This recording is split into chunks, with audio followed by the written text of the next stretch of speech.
पुण्यामध्ये भाजपच्या बंडखोर नगरसेवकाला शून्य निधी देण्यात आलेला आहे। नगरसेवक अमोल बालवडकर यांना निधीच देण्यात आलेला नाही। अमोल बालवडकरांकडून तीव्र नाराजी व्यक्त करण्यात आली आहे।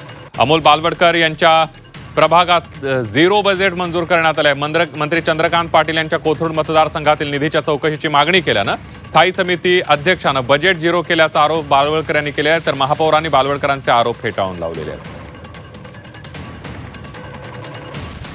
मध्ये माझा जो विकास निधी आहे, जो माझ्या प्रभागामध्ये मी विकास करणार होतो, मैदान बनवणार होतो, रस्ते बनवणार होतो, गार्डन बनवणार होतो, टॉयलेट बनवणार होतो, हा सर्व निधी शून्य करण्यात आलेला आहे। पहिला किती होतं तुम्हाला मंजूर? साधारण 15 कोटीच्या आसपास हा निधी होता आणि तो बजेटमध्ये त्या ठिकाणी आज अन्यायकारक चुकीच्या पद्धतीने त्यांनी आज या ठिकाणी सभागृहामध्ये आणून माझ्यासारख्या कार्यकर्त्यावर, केवळ माझ्यावरती नाही तर माझ्या बाणेर, वरळी, पाषाण, सुतरवाडी, सोमेश्वरवाडी, म्हाळुंगे या भागातील विकास कामांना खोडा घातलेला आहे।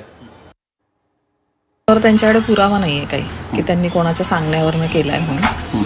आणि सगळ्यात महत्त्वाचं जे काही विषय दाखल होतात जनरल बॉडीमध्ये ते कार्यपत्रिकेवरती येतात, तर त्यांनी त्यासाठी थांबणं गरजेचं होतं। दुसरं, प्रत्येक पक्षाचे सभासद प्रत्येक विषय समितीमध्ये आहेत, त्यामुळे ते जे म्हणत होते की मला विषय माहिती नाही, विषय मला सांगितला गेला पाहिजे, तर असं होत नाही। प्रत्येकाला विषय माहिती असतात, त्यांच्या पक्षाच्या सभासदांनी त्यांना विषय सांगायला पाहिजे होता।